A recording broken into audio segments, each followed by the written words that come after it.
healing and reconciliation. On June 11, 2008, Stephen Harper did what no other Canadian Prime Minister had done before. Harper stood up in Parliament and offered a public apology for the wrongs the Canadian government had inflicted on its Indigenous peoples through the Indian residential school system. Sanctioned by the Canadian government and implemented by the Church, the boarding school system functioned for approximately 100 years and was often the cause of emotional, physical, and sexual abuse of Aboriginal children who had been forcibly removed from their families. By the time the last of the 150 schools closed its doors for good in 1996, the wounds inflicted by the system had become a dark stain in Canadian history. It is at this point in time I'm losing a young person to suicide almost every week in my territory.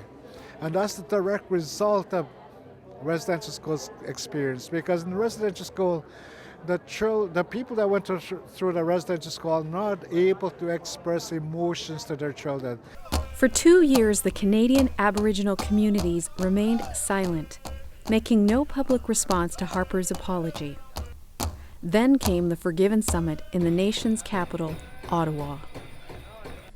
First, representatives from the Church in Canada came forward to apologize for the role they had played.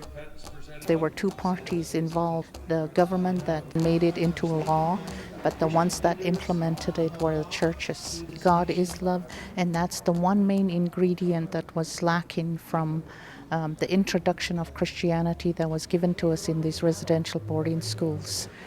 And I think now that our people will be able to recognize God is love, and whereas before they did not do that.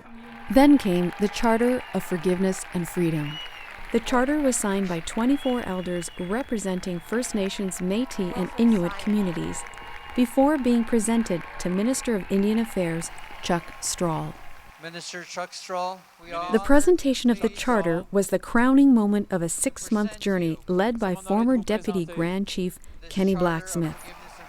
Blacksmith and his team had crisscrossed Canada, encouraging Aboriginal communities to find freedom by releasing forgiveness through Jesus Christ.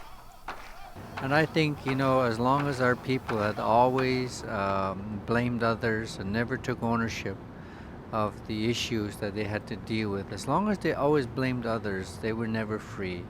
Complete with a video address made by Canadian Prime Minister Stephen Harper, could the Forgiven Summit turn a page in Canada's history? I believe with the release of forgiveness, we're going to the root problem. We've seen years of oppression, generational addiction, brokenness, and I feel like when we say we forgive, we're going to cut something in the spirit. Others took it a step further. When the spirit of forgiveness is released in the land, it will be the last piece that we add to the platform called healing, that will begin to release a healing anointing. So this piece, this weekend, has been added in, and this is where we're going. And the nations are saying, we're watching, and what's happening here is giving us hope. And we realize this is true. Canada is called to bring healing to the nations. So it's a fulfillment of prophecy. As a deep inner healing began to penetrate into the core of the nation, many believe the Forgiven Summit was a critical step in releasing Canada as a leader to bring healing and reconciliation to other nations of the world. Marney Blom, Axe News Network, Ottawa.